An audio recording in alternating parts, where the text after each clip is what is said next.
Chapter 4. The Power of a Woman. The Illusion of Strength. Samantha had always believed she was untouchable. At 18, she walked into every room like she owned it, sharp suits, painted nails, a confident smirk. Social media had taught her that independence was power, that acting like a man was sexy.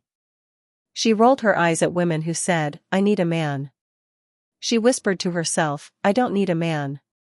Men are irrelevant." Then Adrian walked into her life.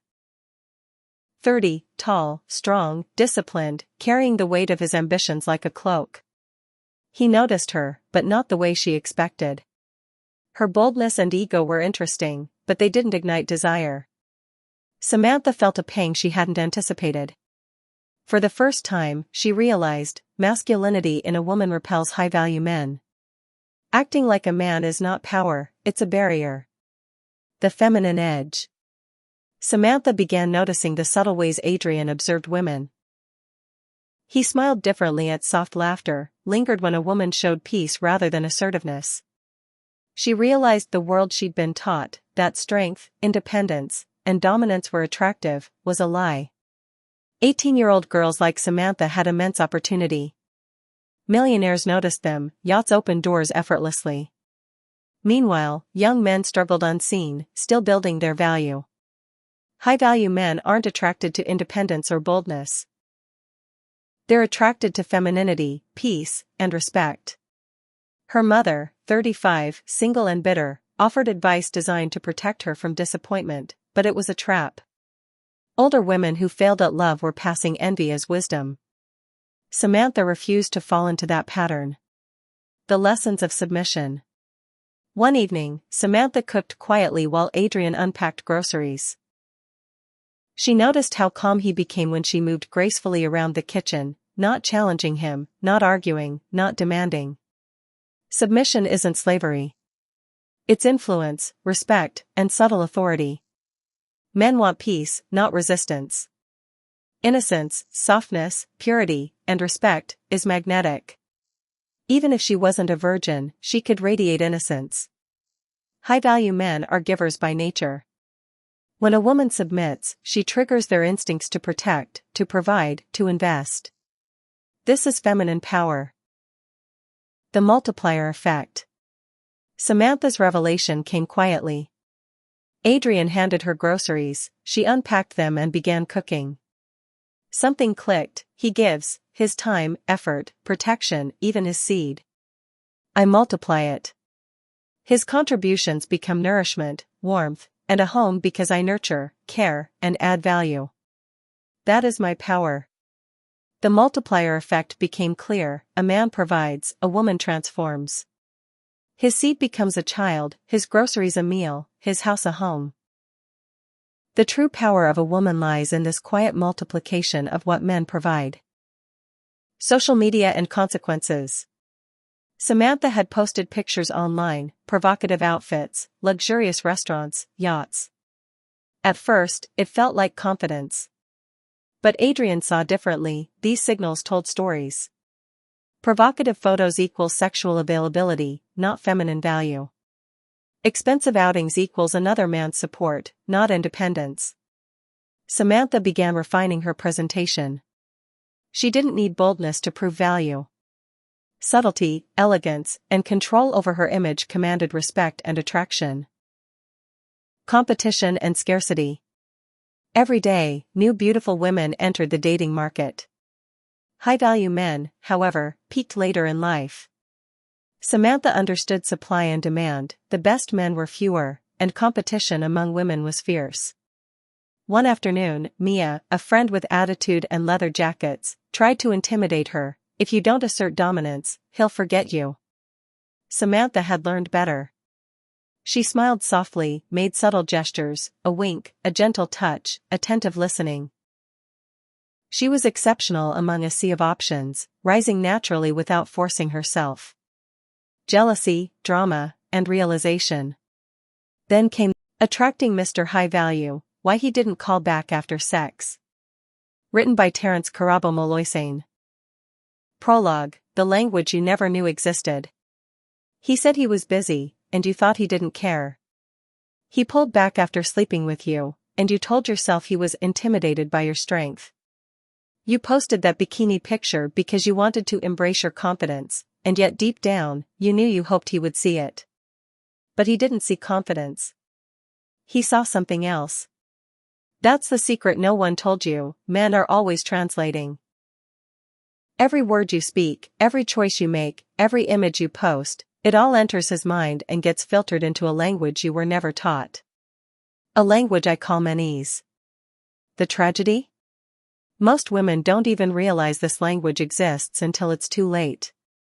By the time you start asking, why don't high-value men take me seriously, years have already been lost. The beauty that once gave you endless attention doesn't pull the same weight. The men who once chased you now politely keep their distance. And the men you want most, the ones with purpose, confidence, and options, seem to overlook you entirely. But here's the uncomfortable truth, it wasn't because they didn't see you. It was because they read you. The translation problem. Maybe no one told you this, but men don't see women the way women see men. You and your friends might admire a man's money, his leadership, his ambition, his physique. But men? They're not looking for the female equivalent of that. When you tell a man you're independent, in your world it means strength. In his world, it often translates to she doesn't need me. She won't respect me. She'll compete with me instead of following my lead. When you say you're not ready to settle down, you mean freedom. He hears, she's here for a good time, not a long time. She'll waste my years. When you tell him you want to explore your options, you believe it's honesty. He hears, she's not loyal. She'll drop me when something shinier comes along. Do you see the problem? Every word is being translated into menese. And because no one ever gave you the dictionary, you've been misunderstood your entire life. The feminist lie. Culture lied to you. Society told you men and women are the same. That what attracts you to a man will attract him to you. That if you boss up, secure the bag, and prove your worth, men will line up to worship you. But here's the harsh reality, the very qualities you thought would make you irresistible are often the same ones that disqualify you in his eyes. High-value men don't care about your paycheck. They don't care about your degrees. They don't care about how many followers you have. They care about something deeper. And if you don't know what that something is, you'll keep losing the men you want most while attracting the ones you don't even respect. The cost of ignorance. Maybe you've already felt the sting. The sting of giving your body to a man who never called again. The sting of watching him marry someone less attractive than you, and wondering, what did she have that I didn't? The sting of wasting years on a man who swore he wasn't ready, only to watch him be ready with the next woman. It wasn't that he didn't value you. It's that you didn't know how to communicate in his language. And make no mistake, the women who do? They win. They get the commitment. They get the protection. They get the ring. Not because they were prettier. Not because they were smarter. But because they knew how to speak menese, the unspoken language that every man listens for, but few women ever master. The wake-up call. This book is not here to flatter you. It's not going to tell you what you want to hear. It's going to tell you the truth. The truth about men, attraction, and what it really takes to not just attract a high-value man, but to keep him. It's not about lowering your worth. It's about raising your awareness. It's about learning the codes, the cues, and the communication that separate the women who get overlooked from the women who get chosen. And here's the good news, once you understand this language, you'll never be in the dark again. You'll stop wasting time on men who were never serious about you. You'll stop sabotaging yourself without even realizing it. You'll start attracting the kind of men you've always wanted, and you'll know exactly why they see you as different. Your choice. You can keep believing what the world told you, that attraction is luck, that men are intimidated, that if he can't handle you, he's not man enough. Or, you can open your eyes. You can learn the truth. You can learn the language. you can unlock the power of men's. Because once you do, you won't just attract a man. You'll attract Mr. High Value. And once you have him, you'll know how to keep him. Introduction. Attracting a man is easy. Keeping him is the real challenge. If you walk outside right now and yell, "Who wants to sleep with me?" the line will stretch longer than 6 feet tall. That's the reality of male biology. You don't need to be a genius, a model, or even his type. Men are driven by a primal instinct, and yes, a man can sleep with a woman he doesn't even like.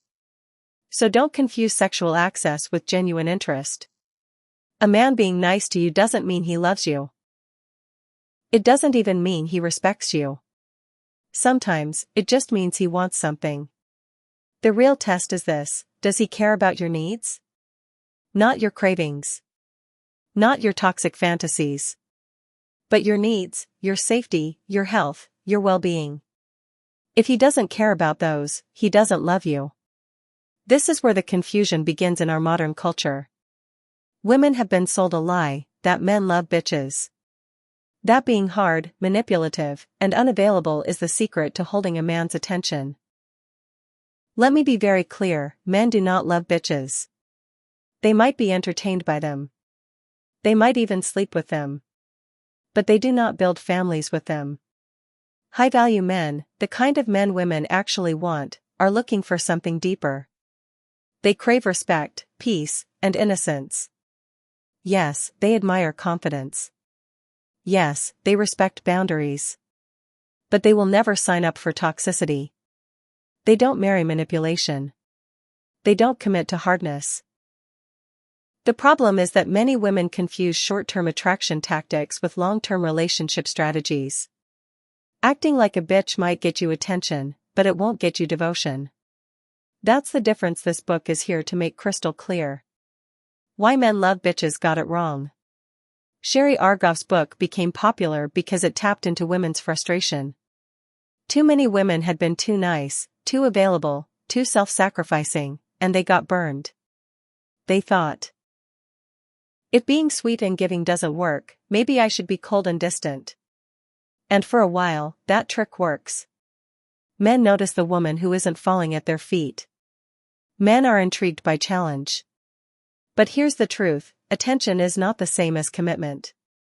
Men give attention to all kinds of women, but commitment is reserved for very few. And that's where the book misled an entire generation. It taught women how to be entertaining, but not how to be cherished. It confused curiosity with love. What this book will teach you. This book, Attracting Mr. High Value, is not about gimmicks. It's not about playing games or pretending to be something you're not. It's about understanding how high-value men actually think, what they truly want, and what keeps them invested for life. Here's the truth. A man doesn't want his equal. He wants someone he can lead and protect. A man doesn't want drama. He wants peace. A man doesn't want a partner in crime. He wants a partner in building. A man doesn't want toughness. He wants feminine strength, which is different from masculine hardness. If Why Men Love Bitches taught women how to capture a man's curiosity, this book will teach you how to capture his loyalty. Because attracting is easy. Keeping him is the art. Preface.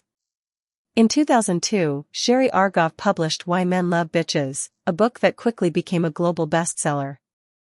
It promised women the secret to capturing a man's attention by being less available, more independent, and less agreeable. For many women, the message was refreshing because it encouraged them not to lose themselves in relationships. But here's the problem, attention is not the same as commitment. Attraction is not the same as long-term value. And while men may be intrigued or even entertained by the behaviors described in that book, they rarely choose such women as lifelong partners. The title itself is misleading, Men Do Not Love Bitches. At best, they use them. The confusion comes from mixing up what men find entertaining versus what men find marriage-worthy. A man may casually date or spend time with a woman who plays hard to get, but when it comes to building a life, men choose differently. They look for qualities that inspire respect, admiration, and trust. This book, Attracting Mr. High Value, is not about games or gimmicks. It's about understanding how high-value men, leaders, providers, protectors, actually choose their partners. It's about separating short-term attraction tricks from the long-term qualities that make a man stay, invest, and commit. If Why Men Love Bitches taught women how to capture a man's curiosity, this book will teach you how to capture a man's heart and keep it. Chapter 1. What men hear when you say these men words. Women often repeat phrases on social media or in conversation because they sound empowering. But what sounds strong to you doesn't always translate the way you think. Men hear these words differently, and understanding that is critical if you want to attract a high-value man and build a lasting relationship. Let's break down some of the most common phrases and what men really hear when you say them. 1. I don't need a man. What do you mean? I'm independent and strong. What men hear, men no longer want me. Reality, number 18-year-old says this. It often comes from women who feel overlooked or unwanted, not from genuine empowerment. 2. Men are trash. What do you mean? I'm protecting myself from getting hurt. What men hear, I've been pumped and dumped before, and I'm bitter. Reality, generalizing men this way pushes away the very high-value men who would treat you right. 3. Men are dogs. What do you mean? Men are flawed. What men hear, I have a high sexual history, and I'm using it as a badge. Reality, men notice this, and it rarely attracts commitment, it signals a short-term play mentality. 4. Independent woman / strong independent woman. What do you mean? I'm capable and self-reliant. What men hear, I'm lonely and unwanted. Reality, independence is attractive, but when it's a mask for loneliness or defensiveness, it repels men who want a partner they can lead and protect. 5. Boss babe / boss chick / girl boss. What do you mean? I'm ambitious and in control. What men hear, I think I can act like a man because nobody has ever challenged me. Reality, men respect ambition, but trying to outdo them or mimic masculine authority can create tension rather than attraction. 6. Hot girl summer. What do you mean? I'm at my peak and enjoying life. What men hear, I'm temporary value, everyone wants me for now, but commitment isn't on my agenda. 7. Self-love first, men later. What do you mean? I'm focusing on myself. What men hear, I'm still hot, so there's no need to focus on men yet. Reality, there's nothing wrong with self-focus, but men interpret this as I'm here for fun, not for lasting connection. 8. My peace is more important than a man. What do you mean? I won't tolerate disrespect. What men hear, I tried controlling a man before, and it didn't work. 9. He couldn't handle me / he was intimidated by me. What do you mean? I'm strong-willed and unapologetic.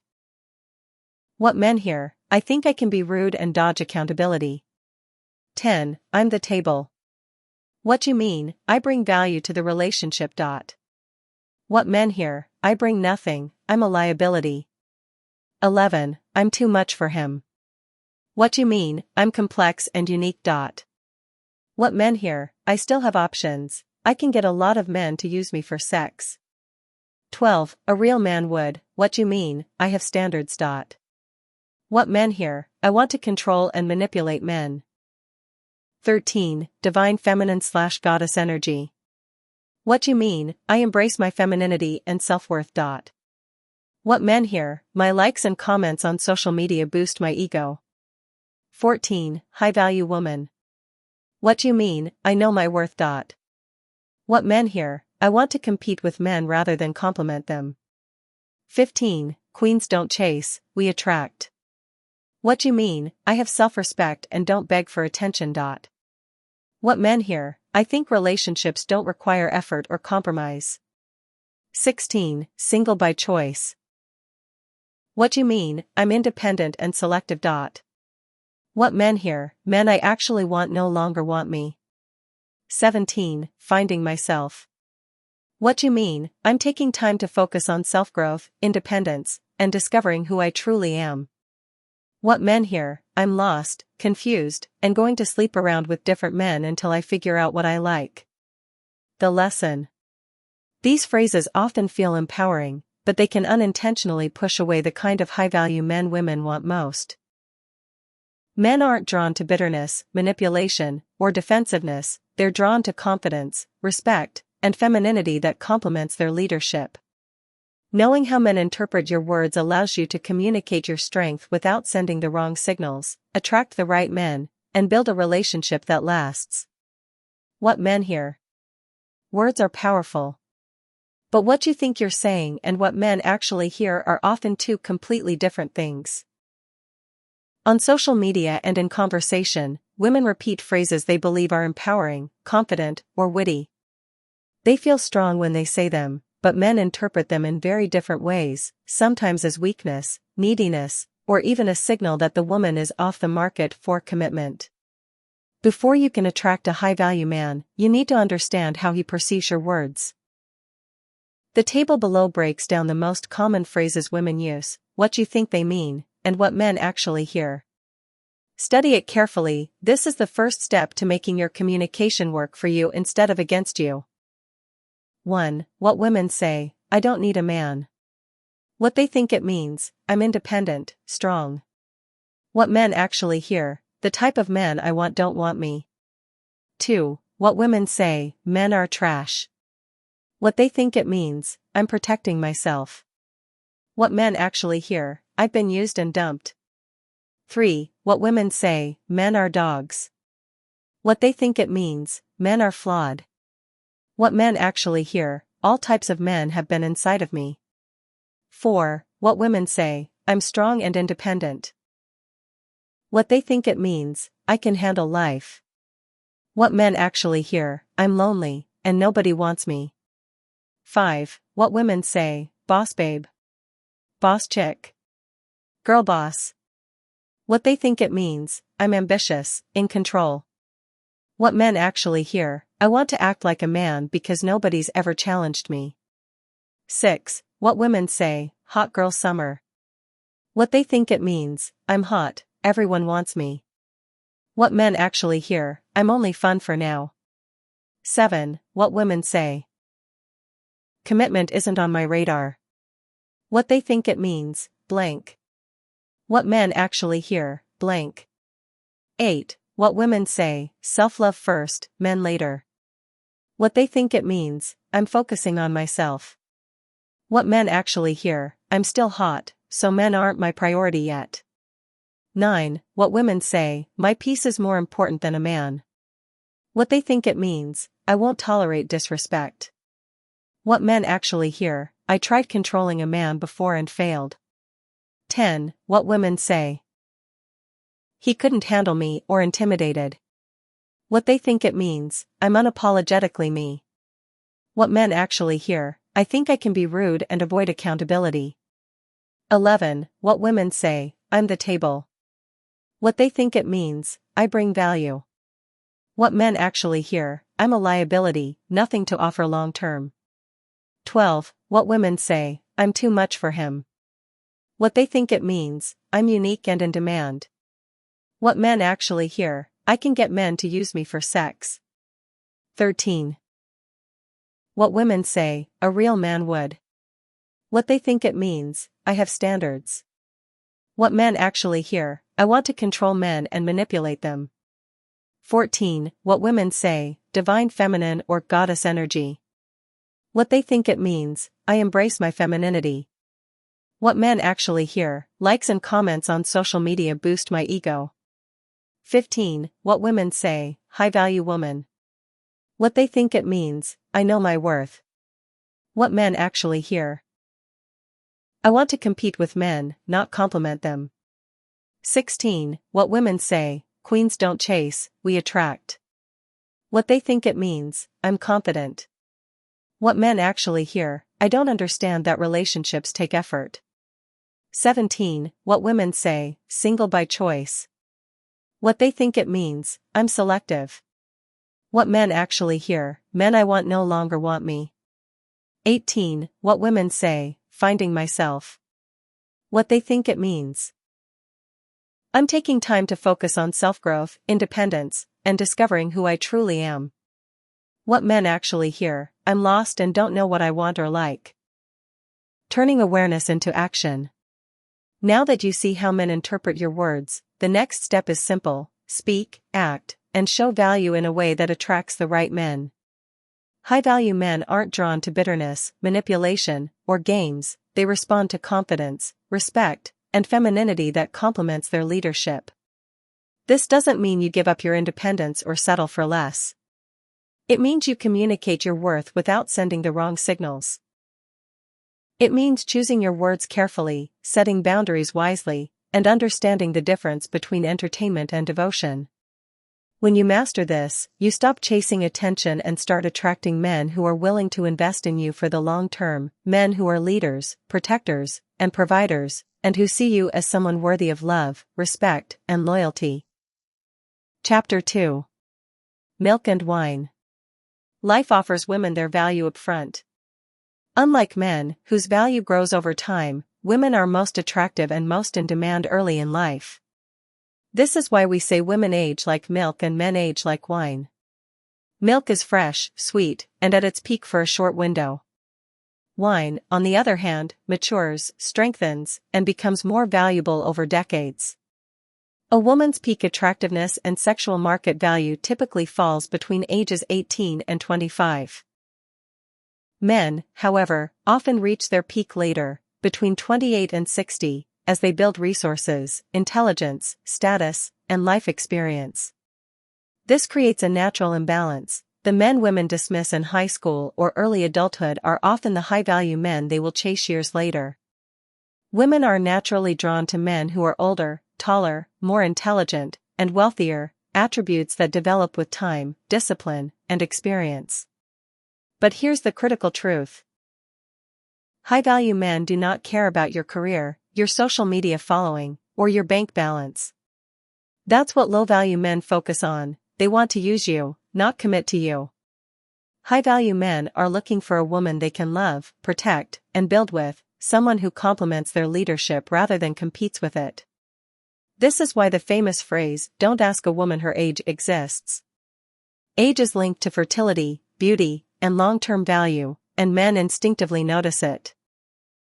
A woman's age is her currency in the dating market. Understanding this is critical if you want to make smart choices early. Bad advice from the wrong people. Unfortunately, young women are often misled, not by men, but by older single women who have missed their window. Very rarely will you hear advice from women who have secured a loving, high-value man mislead younger women. Older single women, feeling the sting of fading attraction and lost opportunities, unconsciously or deliberately give advice that keeps younger women from surpassing them in the dating market. Common examples of this destructive guidance include: focus on your career first, men later. This ignores the fact that a man's love, protection, and commitment cannot be replaced by a paycheck. Don't settle, wait for a perfect man. While it sounds empowering, it often causes women to miss their window with men ready to commit. All men are the same, don't trust them. This breeds fear and bitterness, pushing away high-value men while leaving low-value men as your only options. The lesson is clear: listen to women who have successfully secured a high-value man, not those who remain single. Their advice is based on experience, not envy or bitterness. Attraction is not symmetrical. Another common misunderstanding is that what makes a man attractive also makes a woman attractive. It doesn't. Men are heterosexual, they do not want to date themselves. Attributes like money, power, status, age, strength, wisdom, and being a boss make men attractive, but women who embody those same traits are rarely attractive to high-value men. High-value men are not looking for a female version of themselves. They are looking for a partner who complements them, someone who embodies femininity, warmth, trust, and loyalty. Attraction is not symmetrical. What women desire in men is often the opposite of what men desire in women. Understanding this difference is fundamental to securing a high-value man. A story: the lesson of Sarah and James. Sarah was 22, ambitious, beautiful, and fiercely independent. She believed the advice she got from older single women in her family: focus on your career. Don't settle. Be your own man. She excelled at work, traveled the world, and posted her success on social media, but her love life was empty. Meanwhile, James, a quiet boy she barely noticed in high school, had spent years building his career, gaining wisdom, and growing into a confident, high-value man. By the time he was 32, he was exactly the type of man Sarah thought she didn't need: tall, successful, intelligent, and grounded. One evening, their paths crossed. Sarah, realizing her own mistakes, tried to impress James with her achievements, her independence, and her assertiveness. But James, like most high-value men, was uninterested. He was looking for a woman he could build a life with, not a competitor or someone who acted like a man. It wasn't until Sarah softened, embraced her femininity, and showed vulnerability that James noticed her in a meaningful way. She had learned, too late, that high-value men do not chase money, status, or dominance. They chase women who complement their strength, who trust them, and who are secure in their value as women. Priorities for young women. The key takeaway for women in their peak years. Secure a high-value man, not a paycheck.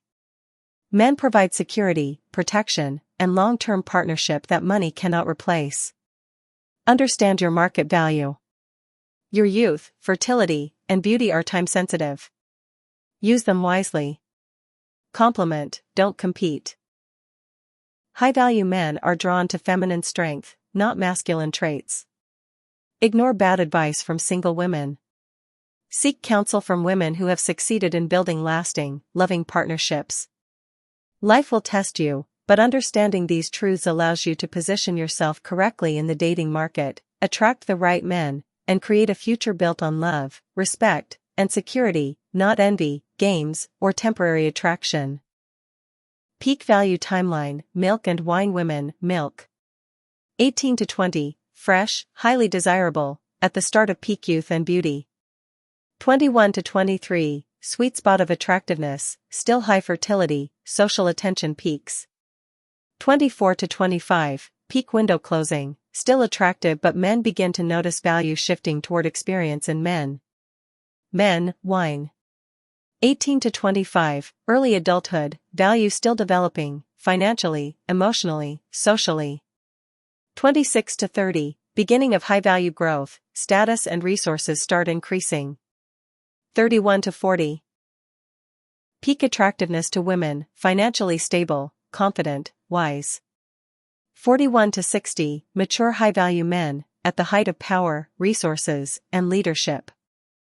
Chapter 3. Submission, Innocence and Competition: the story of Elena and Michael, the encounter.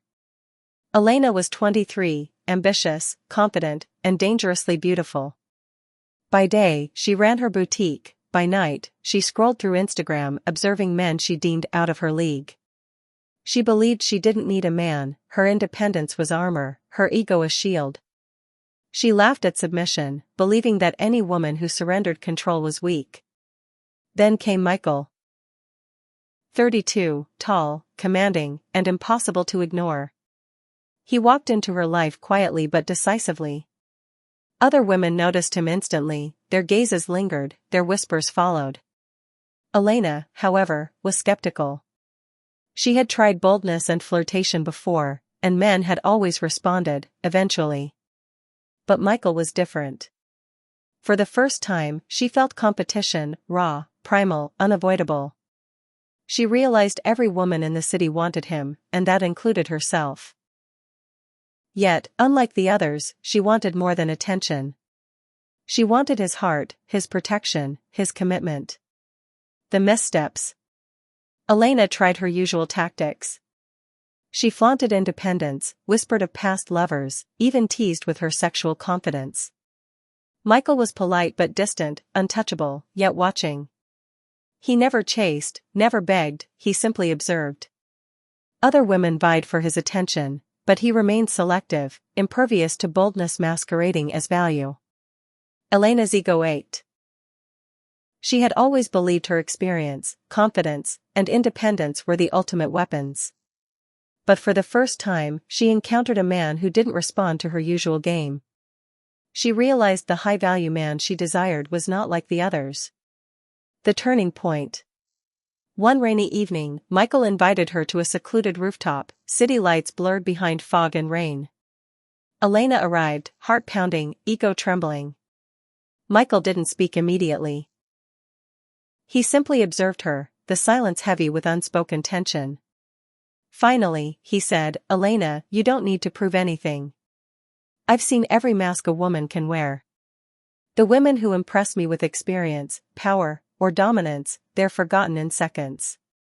But a woman who can trust, who can submit, who can be herself without fear, she is unforgettable."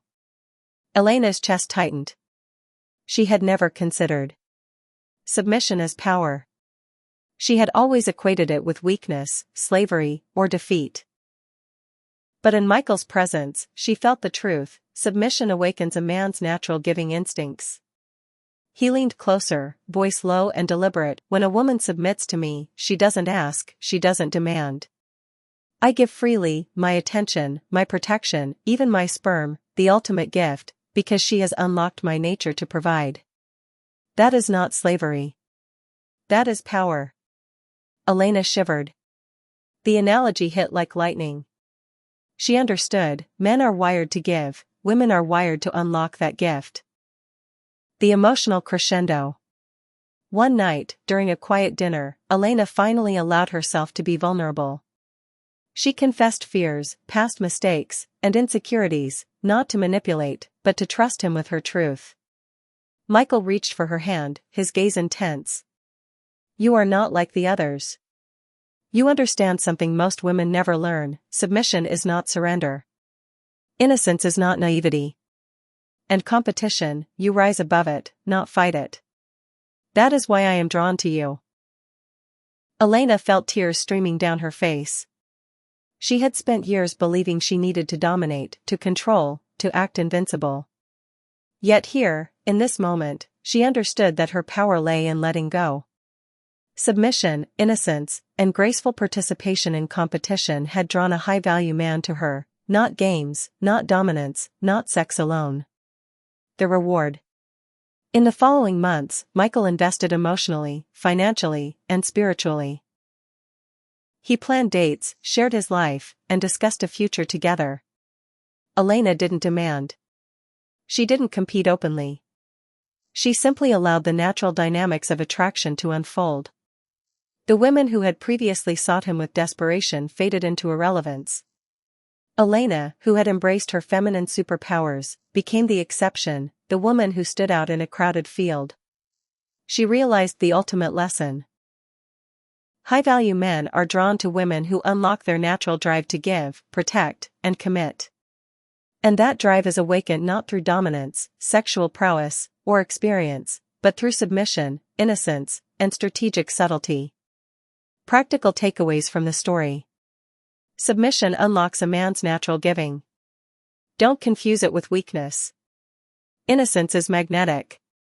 Even if you have sexual experience, your energy can convey purity and trust. Competition is real. Every high-value man has multiple women vying for him. Rise above through subtlety, not desperation.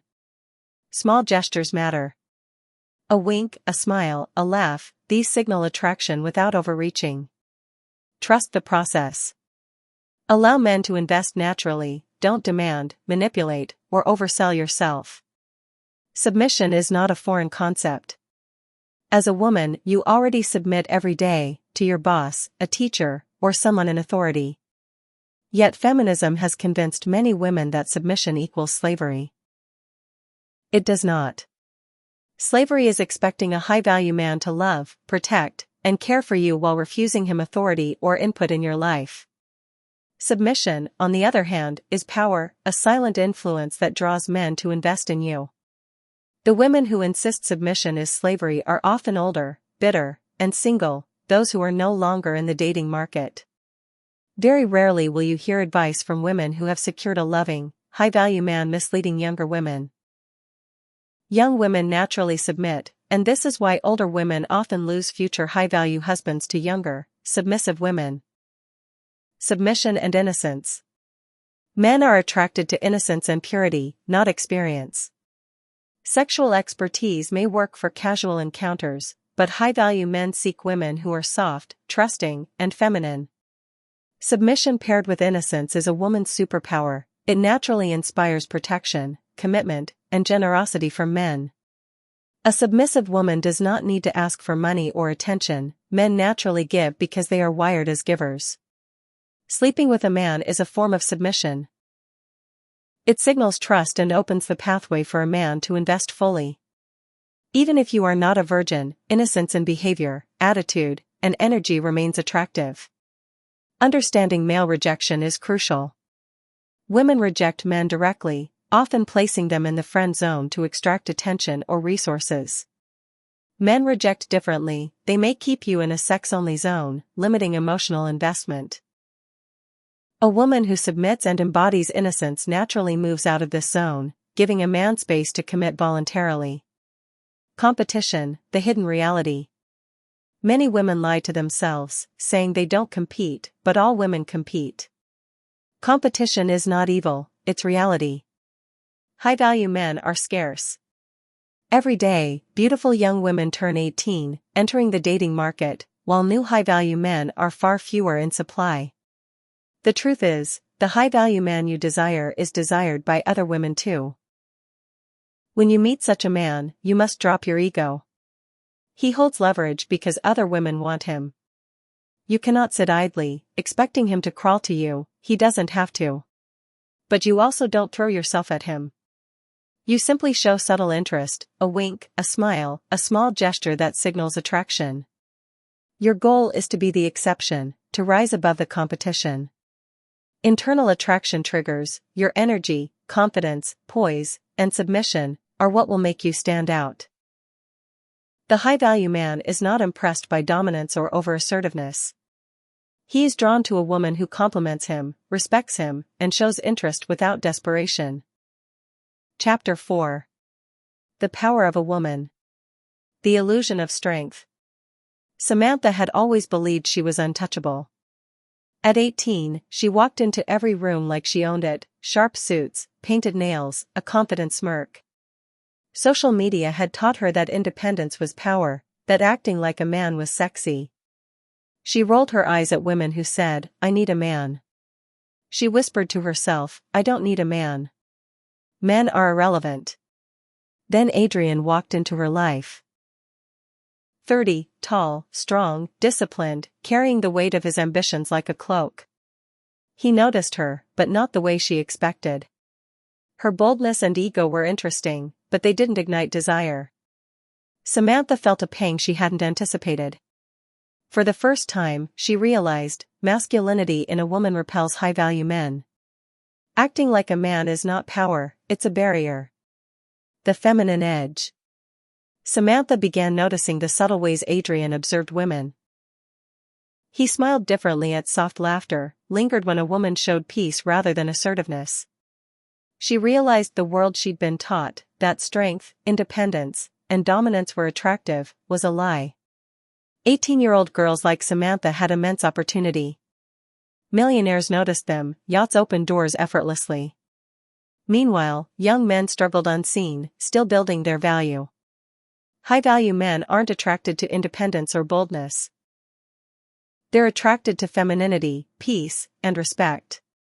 Her mother, 35, single and bitter, offered advice designed to protect her from disappointment, but it was a trap. Older women who failed at love were passing envy as wisdom. Samantha refused to fall into that pattern. The lessons of submission. One evening, Samantha cooked quietly while Adrian unpacked groceries.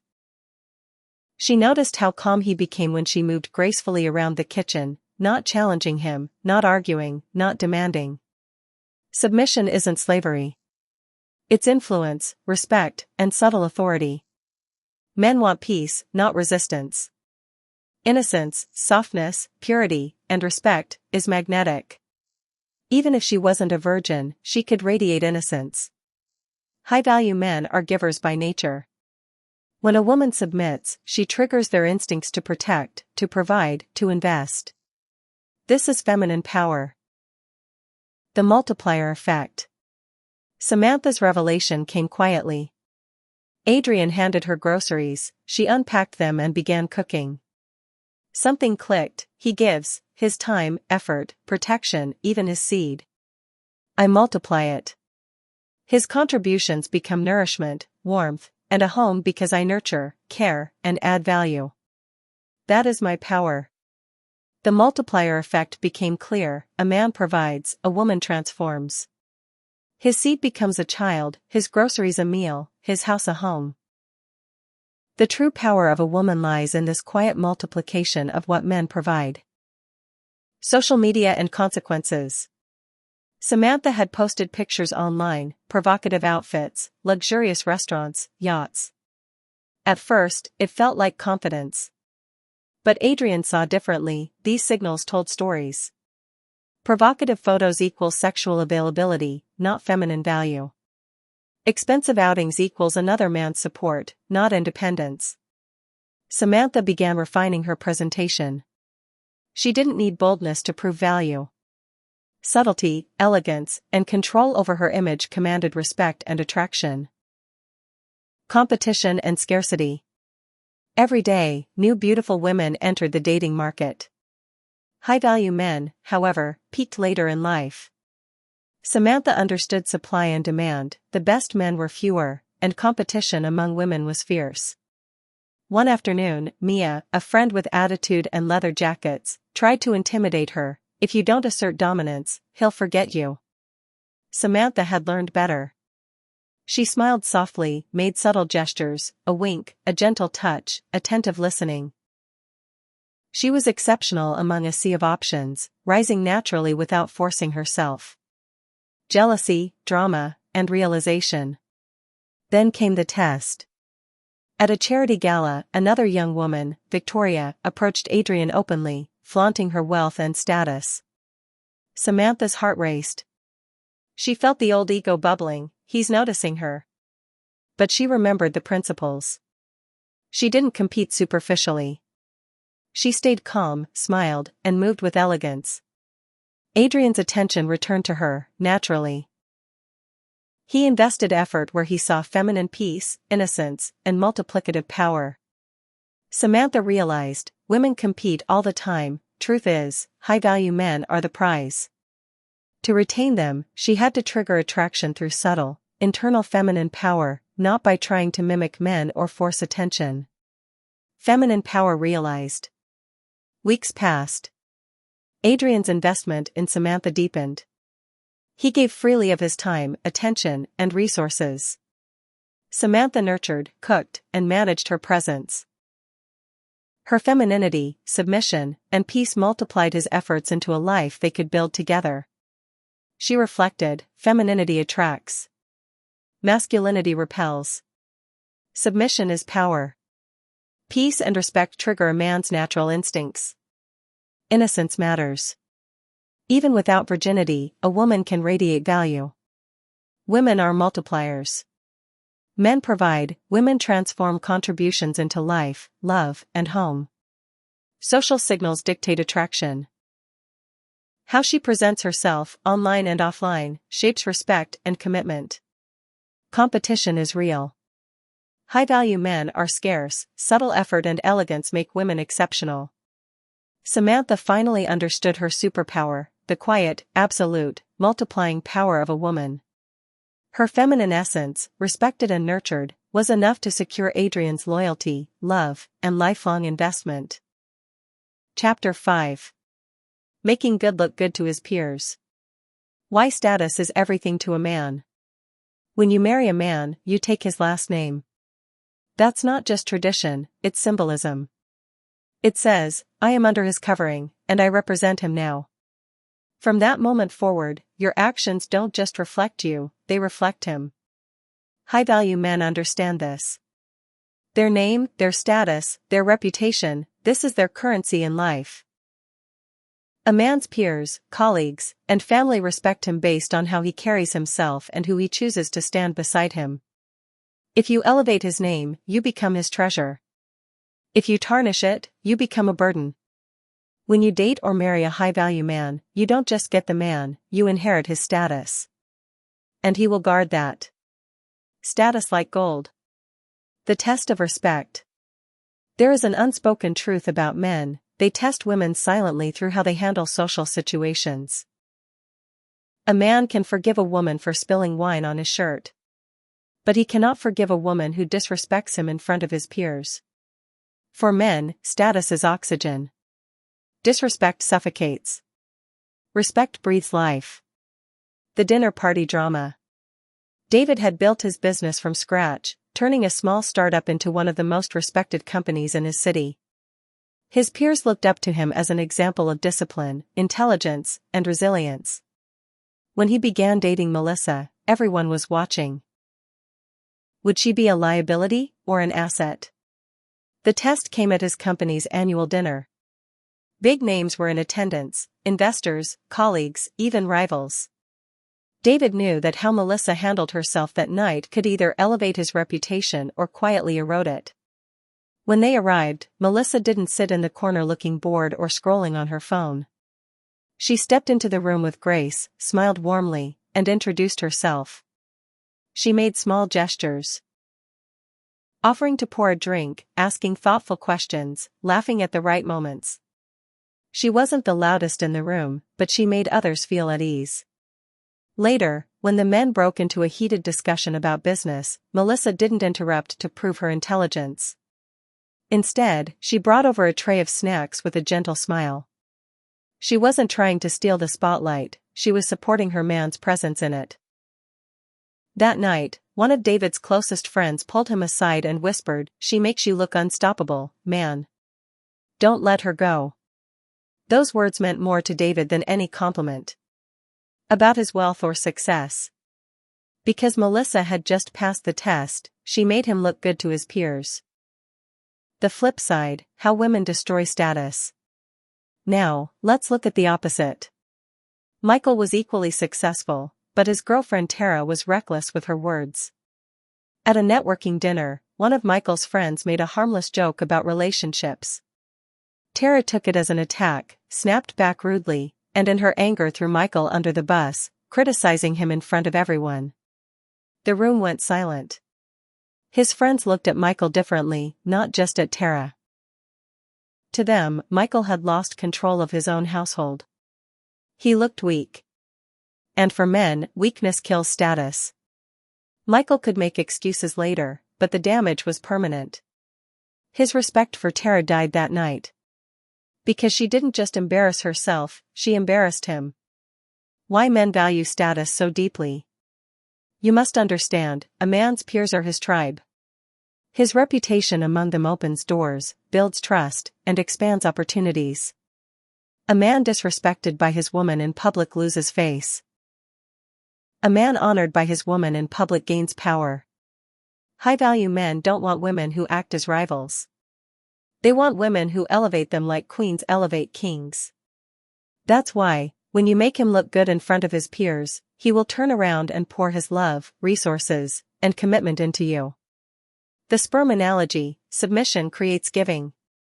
Submission is powerful because it taps into the man's natural design as a giver. When a woman sleeps with a man, he gives her sperm. She multiplies it and creates life. It's the same outside the bedroom. When a woman submits with grace, by supporting, by respecting, by nurturing, the man naturally gives more. He gives his money, his time, his attention, his protection. But if you challenge and embarrass him, you cut off that natural flow. Instead of giving, he withdraws. Competition and leverage. Here's the reality: every high-value man is wanted by many women. Supply and demand. There are millions of young, beautiful women turning 18 every year, but there are very few truly successful men in their prime. That means he has leverage. If you embarrass him, there's another woman waiting to replace you. If you make him look good, you rise above the competition. All it takes is a small effort. A smile at the right time. A word of encouragement when he's down. Respect in front of his friends. One wink, one gesture, one act of grace, and you set yourself apart.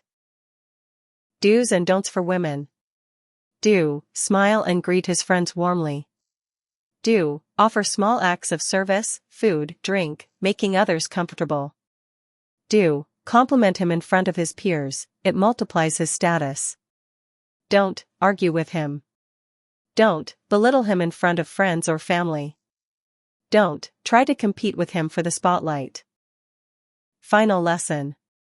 Ladies, you don't need to be loud, argumentative, or the star of the show. Your true power lies in making your man look good when the world is watching.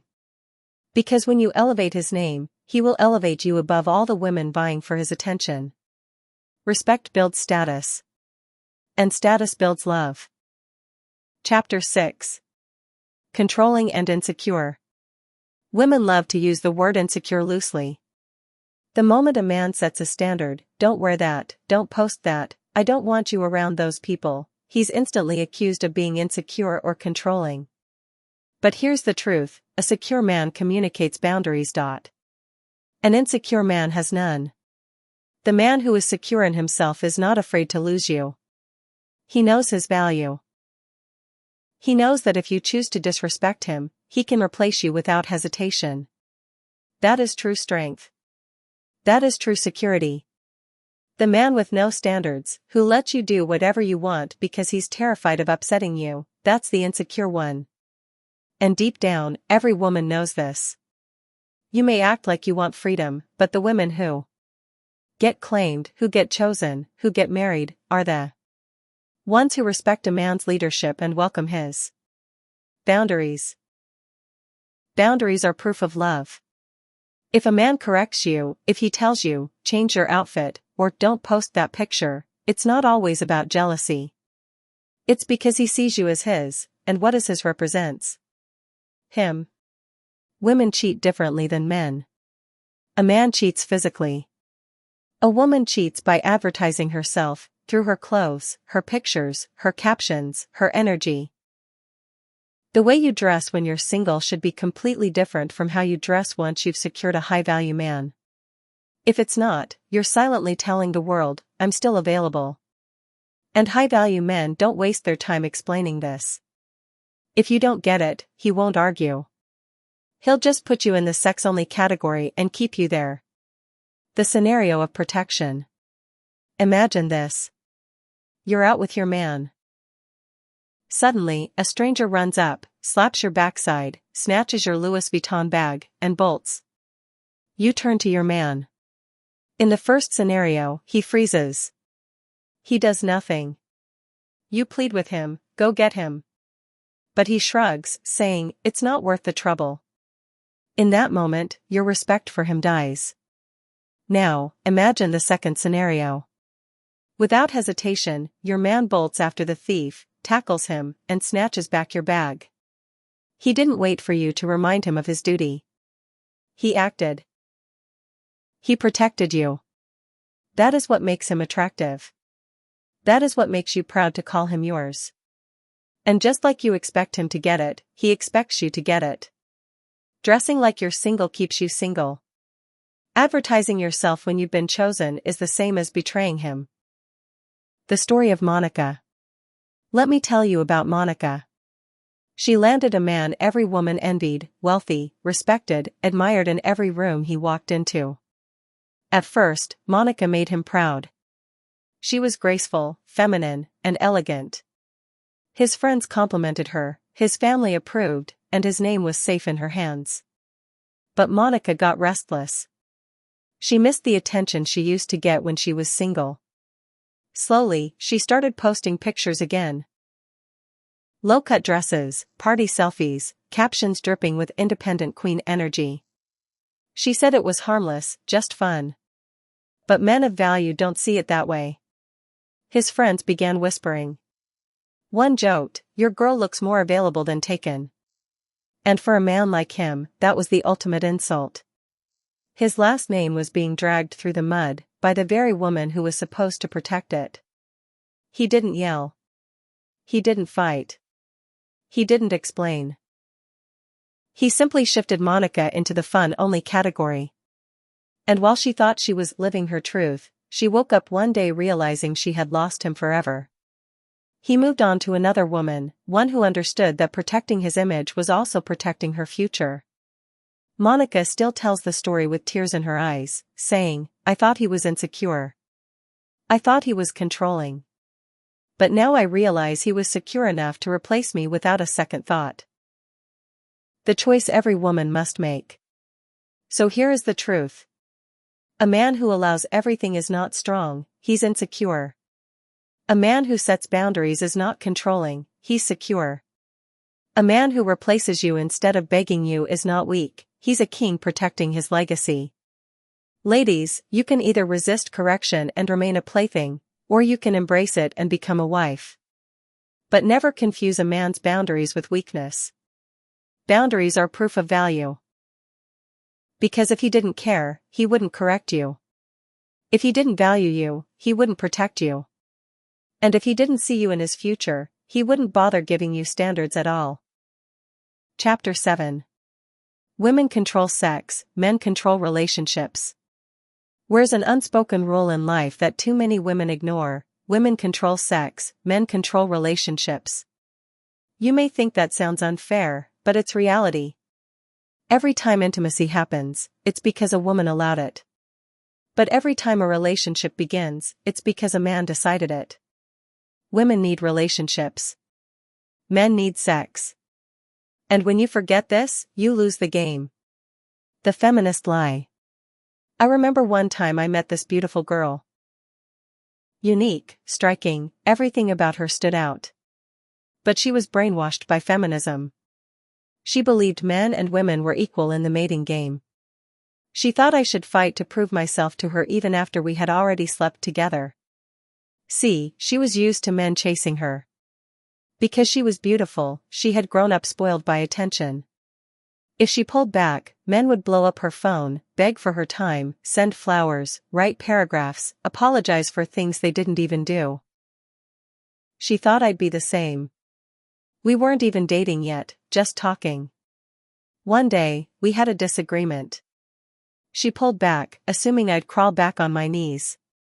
But here's where she miscalculated: we had already slept together. I cared about her, yes, but I no longer cared about the outcome. Because the truth is, after intimacy, the ball is in her court. She was the one who had to prove herself to me, not the other way around. But she thought men and women played by the same rules. Tears of realization. A few days later, my phone rang. It was her. She was crying, broken, sobbing into the phone. "You used me," she whispered. And in that moment, I didn't get angry. I didn't feel guilty. I thought to myself, this is how a normal woman is supposed to feel. If a man only calls you for sex, yes, he is using you. That is why, after sex, it's your turn to make sure you keep that man. That's the natural design. That's how the system works. Women were never built for casual sex. Men can separate sex and emotion. Most women cannot. You are not built to give your body away without expecting commitment. If you try, you will wake up crying into a phone, wondering why he doesn't care like you do. The false power sex of casual. I secretly laugh at women who think they can use men for sex. Do you not understand? You're not winning. You're losing. You're devaluing yourself. You're making yourself cheap. Sex is not leverage over a man, it's leverage over yourself. For a man, sex is a need. For a woman, sex is an investment. That's why women feel used when it goes nowhere, but men don't. Because biologically, emotionally, spiritually, you cannot treat intimacy the way a man does. The mating strategy of a healthy woman is simple: secure a high-value man, and get him to commit to you and care for you forever. That is success. Anything else is a cheap imitation. Why you lose when you withhold. Too many women try to use sex as a weapon in relationships. They think, if I withhold, I'll get more control. But here's the reality: men need sex. If you don't provide it, he will find it somewhere else. If he's high value and disciplined, he won't risk cheating with another woman, but he'll masturbate instead. And yes, that too is a form of betrayal, because in that moment he's imagining another woman, not you. When you weaponize sex, you destroy your bond. When you give it away recklessly, you destroy your value. Either way, you lose. A dark story of loss. Take the story of Danielle. She was gorgeous, magnetic, and used to being the prize. She thought she could keep her man dangling with sex games, rewarding him one week, punishing him the next. Her man, Jason, was patient. But Jason was also high value. He didn't need her games. One night, after yet another fight, she stormed out, thinking he'd come crawling back. She didn't realize Jason had already decided. He stopped calling. He stopped chasing. He stopped caring. Weeks later, Danielle saw him on Instagram, smiling, happy, holding another woman's hand. The new girl wasn't as stunning as her, but she was peaceful. Feminine. Submissive. She gave him what Danielle tried to weaponize, freely and without games. Danielle broke down. She tried to call, begged for another chance. But Jason had moved on. He had given the title of girlfriend, the gate to marriage and family, to someone else. Danielle learned the hard way: women may control sex, but men control relationships. The final truth. Ladies, never forget, women control sex. Men control relationships. Women need relationships. Men need sex. Sex without commitment devalues you, not him. Men don't chase what's already theirs, they replace it. This is the game. These are the rules. You can either accept them and win, or deny them and cry. The choice is yours. Chapter 8. Sexual attention versus commitment attention. In today's world, many women confuse two very different types of attention: sexual attention and commitment attention. Social media has blurred the lines, making it easy to think that a like, a DM, or a compliment means something deeper. But here's the hard truth: just because a man wants you for one night doesn't mean he wants you for life. Ladies, understand this: sexual attention is not commitment. Just because James Bond slid into your DMs doesn't mean he wants to marry you. He might just be in your city for the night and see you as nothing more than a temporary distraction. That's not love. That's not commitment.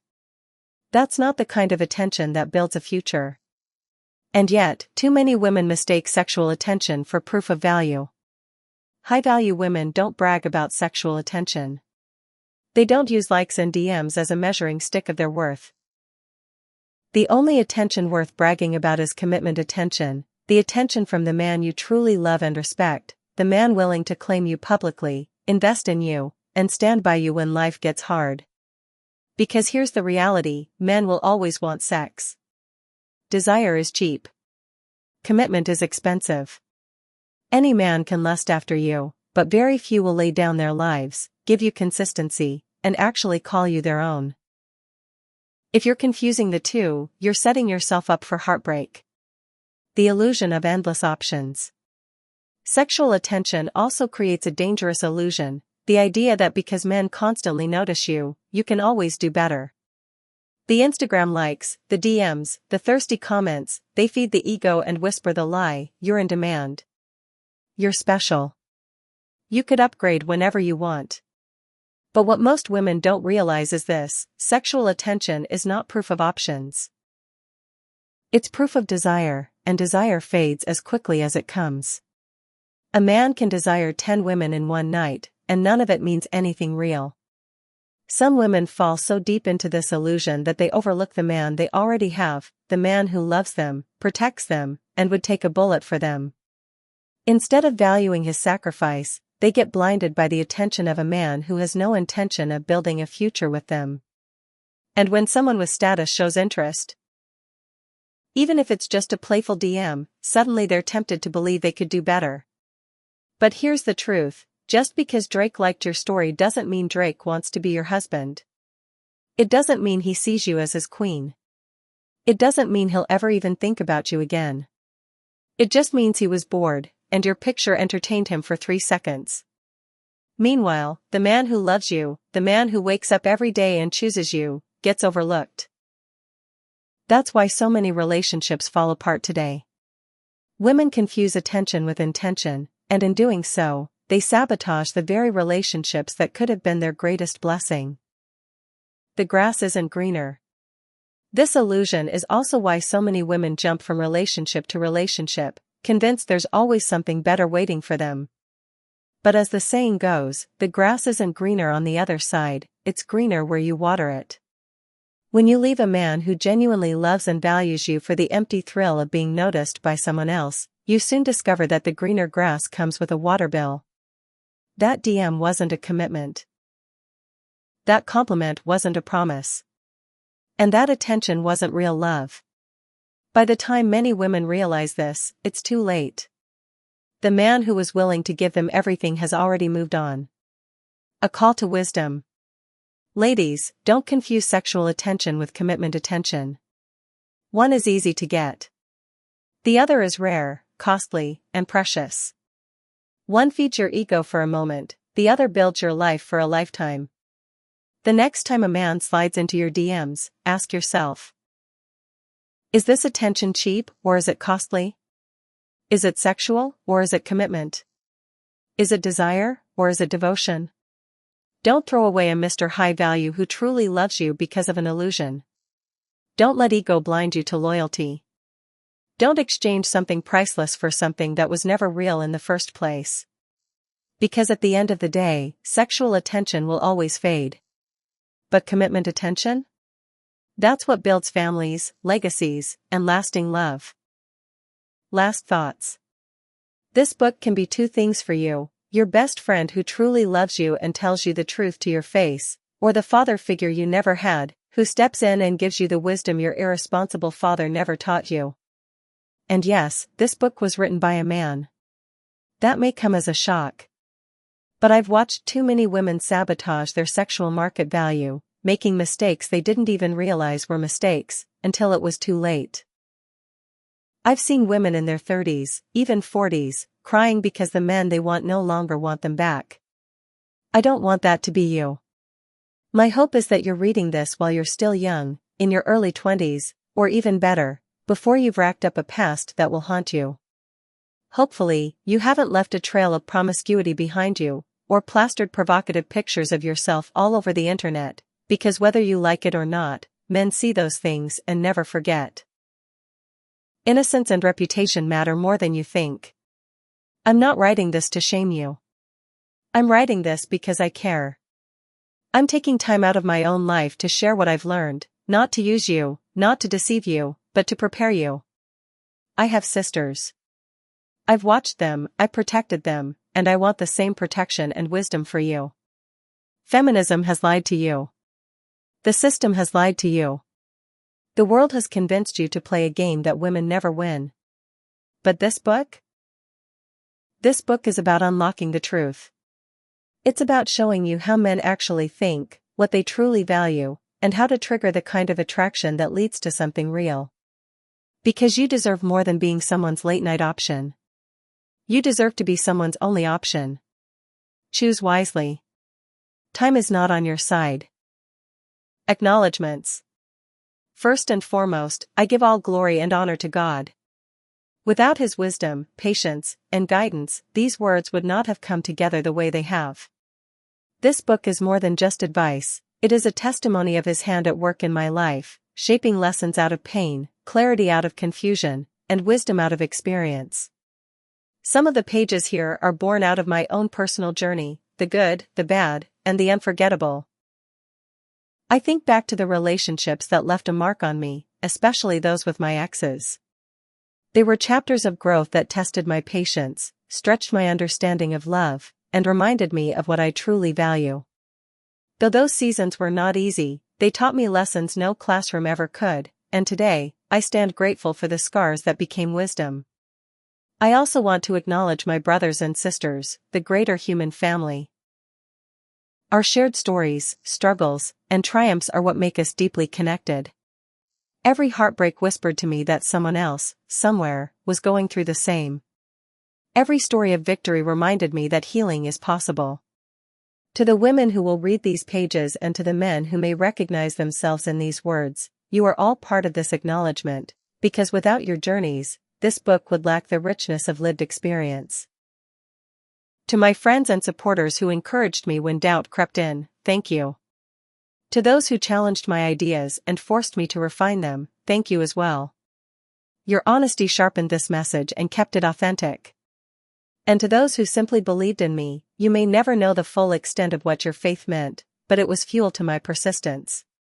In the end, this book is my offering, a mix of lessons learned, wisdom shared, and faith applied. I pray it will not just inform but transform. May it help women see their value more clearly, approach relationships with discernment, and never settle for less than what God intends for them. To God, to my brothers and sisters across the human race, to the stories that shaped me, and to you, the reader, I say thank you. You have all left fingerprints on these pages.